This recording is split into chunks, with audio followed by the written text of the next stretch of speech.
It certainly was not the way I wanted to start my day.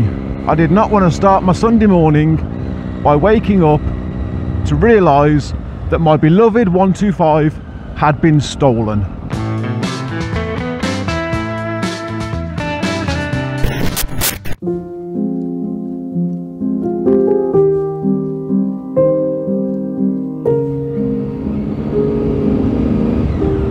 Yes, my beloved 125 was stolen. Now, some of you may remember that I've lent this bike out a couple of times. Last year, when a friend of mine blew the engine on his Bandit, I lent him Rafiki. Lent him for 6 weeks, had him back for a week, and then I lent him out for another 4 weeks. And I've had him back ever since then. Well, right up until 5 weeks ago, when another friend of mine asked me if he could borrow Rafiki. And you know how it is when a mate asks for a favour, you want to do them a favour.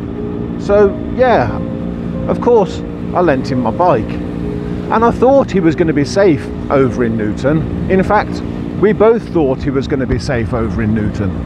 He was locked up with a hefty chain, so of course we thought he was going to be okay.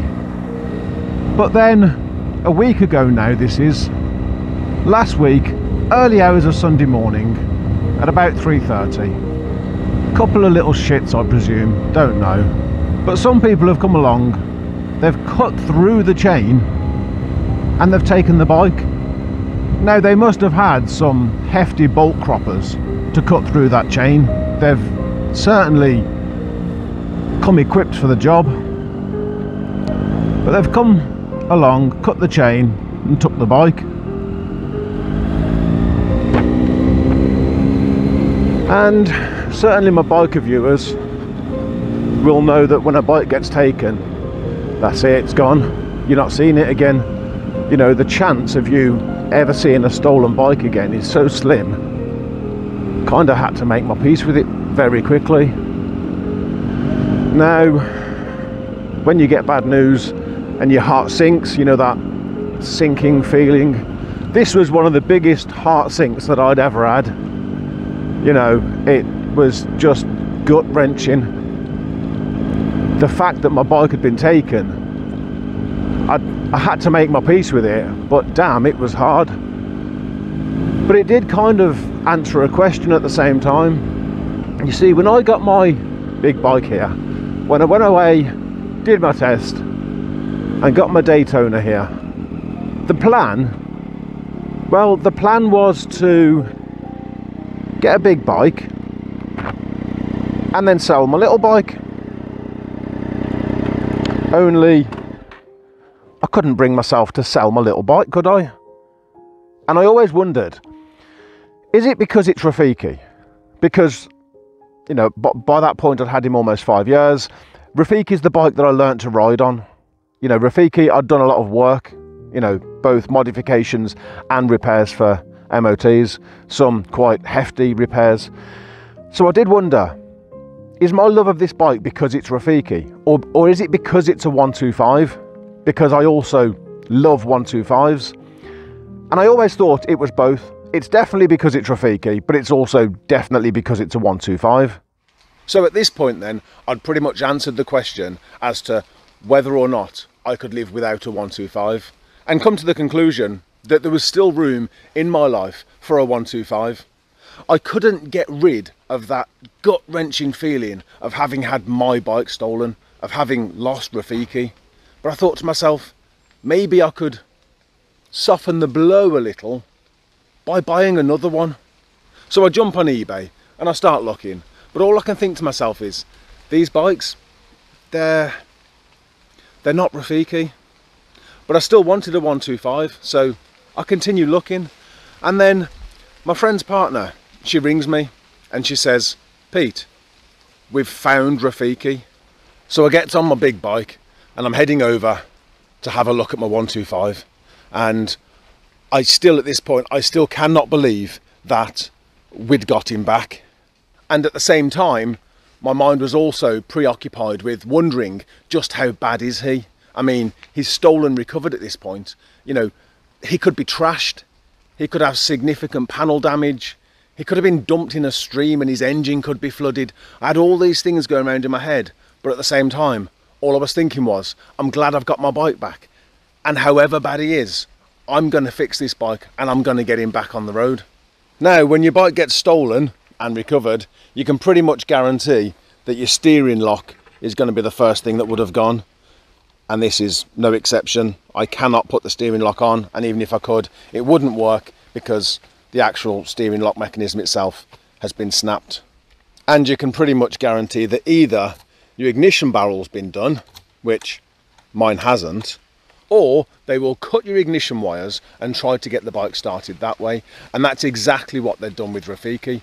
They'd cut his ignition wires, stripped the end of the cables back, and tried to get him started. Now at this point I've got my electrical toolkit with me, so I'm thinking, right, I need to get these wires reconnected.